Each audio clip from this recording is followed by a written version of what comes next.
How do you make an aerodynamic brick? You just do what they did in 1969.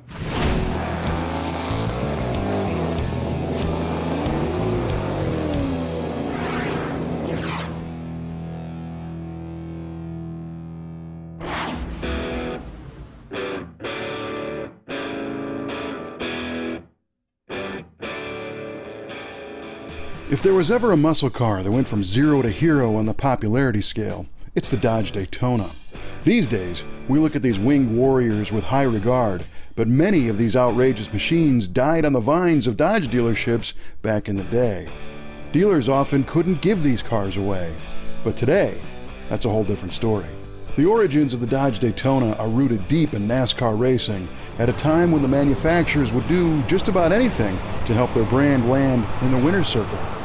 The 426 Hemi engine was engineered to be a race winner, and although they made lots of power, the engineers realized the value of aerodynamics, so they went to town streamlining the body of the Dodge Charger Daytona. If they could make the car slipperier to the wind, not only would it go faster, but the race would ultimately be easier on the engine. And if the engine's happy, the car has a better chance of finishing or winning. Perhaps the most obvious difference between a Charger and a Daytona is the big wing, but there's a lot of other differences as well. The rear glass is unique. These covers here on the A-pillar help smooth airflow around the windshield, the fender extractors, and of course the nose cone on the front. But perhaps the best way to see all those differences is to put a Daytona next to a regular Charger like that 70 behind me. The first attempt at a more aerodynamic Charger was the 500 model, but it didn't deliver as expected. The Daytona made a mid-year debut in '69, and this time the modifications worked, and they worked well. Buddy Baker famously broke the 200-mile-an-hour barrier in a Hemi Daytona, and winged cars won their share of Super Speedway races.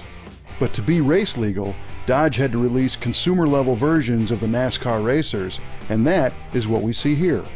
And although it's not as radical as the NASCAR racing version, it still stands out with its pointy nose cone and stands tall thanks to the rear wing. In some ways, it seems a bit silly to want one of these to emulate your favorite race car as you drive to the grocery store. But Dodge had to produce them, no matter the public reception, or they wouldn't qualify for competition. It was a bit much for even hardcore Dodge fans, which explains the poor sales. But interestingly, the aerodynamics worked in drag racing as well as high-speed oval racing, so many bought these cars to win in a straight line race. This orange and white 440 powered version is actually a retired and restored drag race car.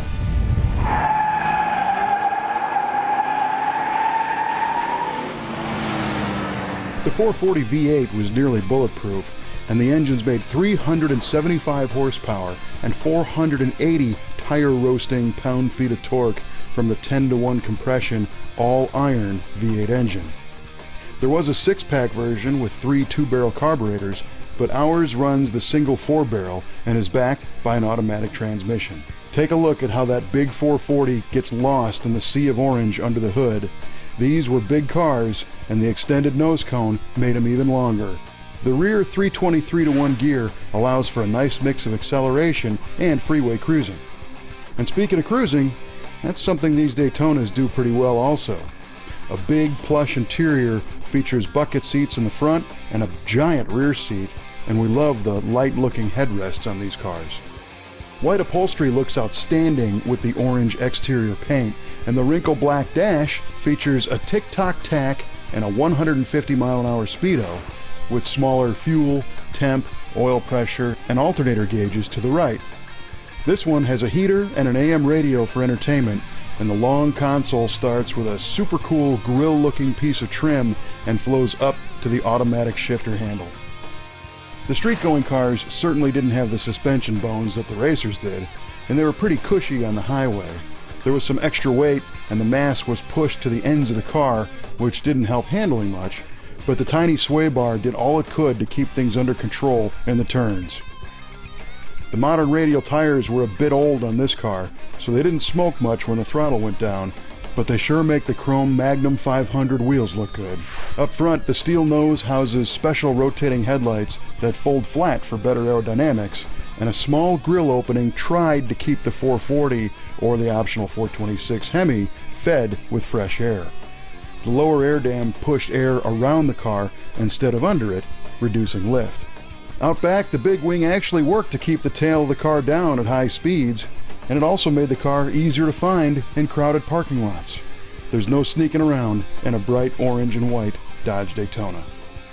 Whether you love it or hate it, the Daytona is part of muscle car history, and it is the textbook opposite of the word subtle. The wings on these Daytonas are really pretty strong. In fact, you've probably seen pictures of people at car shows where they put bikini girls up on top of these things. I don't know, would you let somebody sit on top of the wing of your Daytona? You can comment on our Facebook page, our YouTube channel, or on the website at musclecaroftheweek.com. And we'll be back next time with another cool car from the Brothers Collection on Muscle Car of the Week. I couldn't sit up there.